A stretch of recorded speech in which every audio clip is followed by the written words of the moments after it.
Good afternoon. We are in Stockholm, Sweden right now, and we are about to go into a museum where in Vasa is the name of it? Vasa Museum. Vasa Museum. It was one of the top rated things to do here in Sweden, and so it's basically like this ship that was from the 17th century that sunk before on its main voyage. So we're gonna go check that out because everything is like completely still intact and whatnot. We're also not sure what's behind us, so we're gonna be checking that out as well.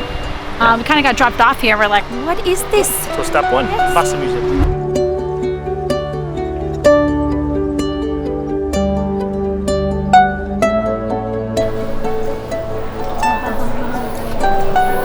Wow. Kidding me.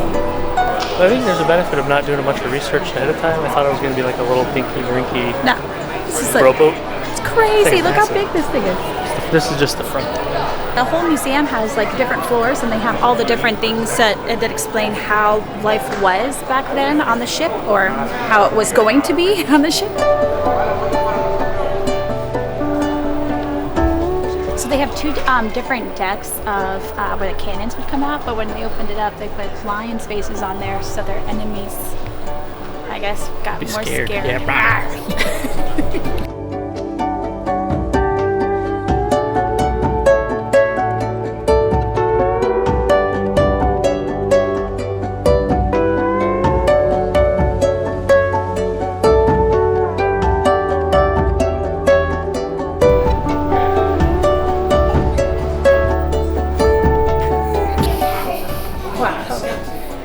All the cannons are the original ones. It's so cool.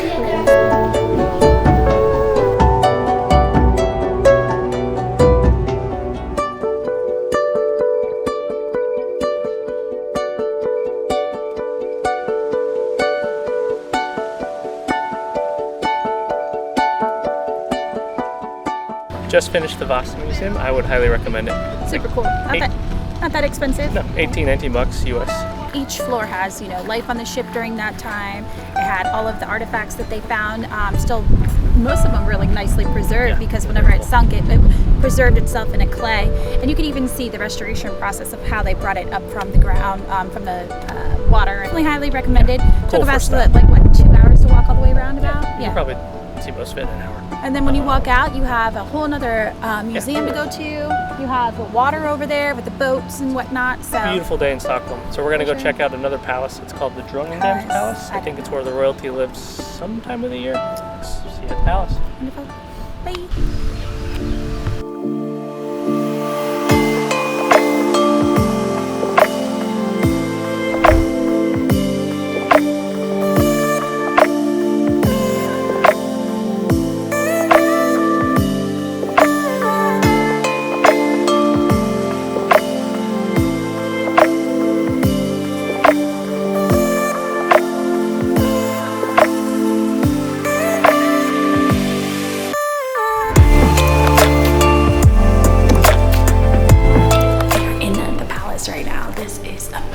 From the outside, a little anticlimactic. We're in the front. We don't see too many. I don't think we've seen much of the grounds yet. But walking in, it feels palacey for sure. This is the entrance. Palace vibes. And from what I read, I think you can access only a portion of the palace because they still have some family here. But we're allowed a video, so we're going to show you around the palace. Wonderful.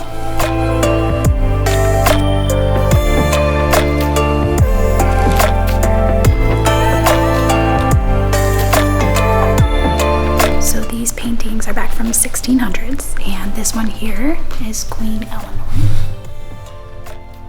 Next one is when she passes off the power to him when he's of age. So we're spending one night at this Airbnb. We got it for 50 bucks a night.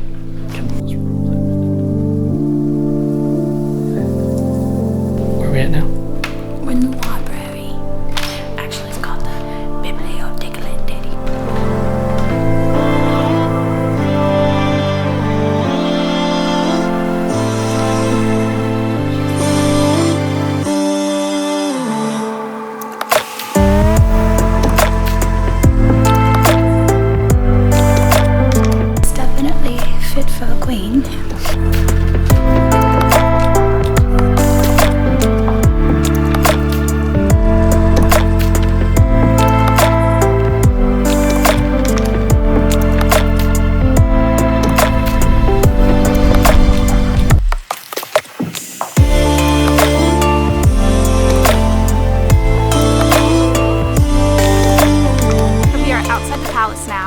on the grounds. It looks like they're now just planting maybe some spring type flowers.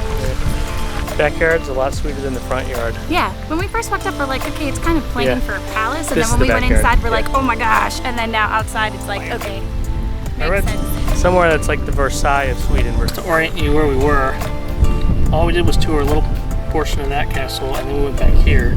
But you zoom out, this is their entire grounds. There's a Chinese pavilion over here, which you could pay extra to, which I heard was cool. And there's a big lake. A whole bunch of stuff to see. I'd say visit number 2, another success. It was nice. Yeah, they have a little cafe in the front, adequate bathrooms all around, and lots of booties.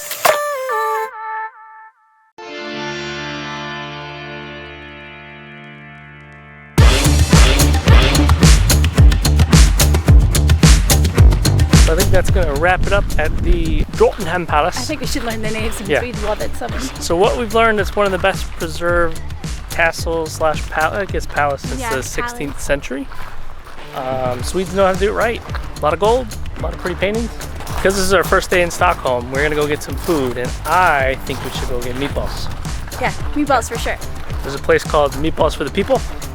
What's the people? We're Got heading good reviews. there. Yeah, so we're for going sure. to maybe check that place out, but probably get some food downtown and go from there. We're not going to explore too much downtown because tomorrow we have a food tour and everything. Yes, so tomorrow we're going to do it. That's why we kind of went outside of where like the normal touristy type places are, and that's why we basically have had both places to ourselves the whole worked out time. nicely. Yeah. We had the entire grounds. There's people trickling here or there, basically to ourselves. Yes. So Stockholm, this is in a little bit, 25 minutes out of Old Town. 20 minutes outside of town. Yeah, it's beautiful. You could get a boat. I guess you could rent a boat for cheaper, but it took like an hour. And we just did a taxi, not too bad. Yeah. They have Uber in Stockholm, so we just did Uber. So we're gonna Uber back into town and get some food. See you there.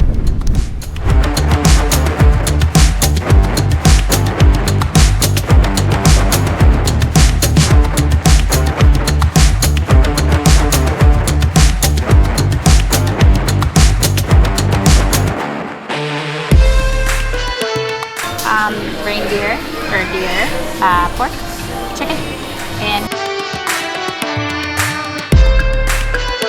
Is that Rudolph? hot balls.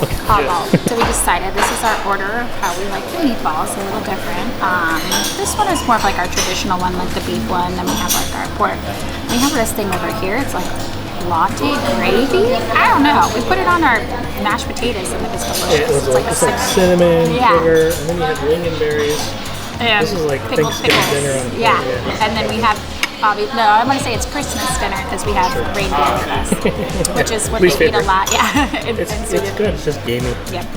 Anyhow, but that is our, we're at the place, what is it called? Meatballs Put a meatball in your mouth? with people. Oh yeah, meatballs for people.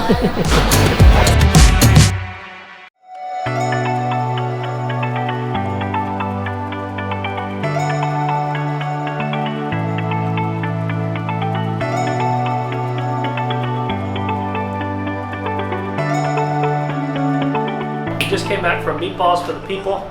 I'd say it was pretty good. I'm not gonna lie, my wife makes better meatballs. That place was in Södermalm, which is in the southern part of Stockholm. I'll show you a map. There's a bunch of little islands, or like archipelagos. How do you say it? Archipelago? Anyways, so there's a bunch of little islands in Stockholm. In the southern part, there's a place called Södermalm. Söder something. And it's where there's more, it's more of like an indie hipster vibe, little restaurants, cafes, bars. Earlier today, we were near Djurgården. It's more like outdoor parks, museums. That's where the Vasa Museum was. That's where Skansen is, which is an outdoor museum, which we didn't have time to go to. And then in the middle of the day, the castle's all the way to the west of the city, probably 25 minutes or so. But tomorrow we're gonna go see the old town of the city, which is in the kind of the central downtown part. So we still have that a whole day in the old town, the main part of Sweden or Stockholm.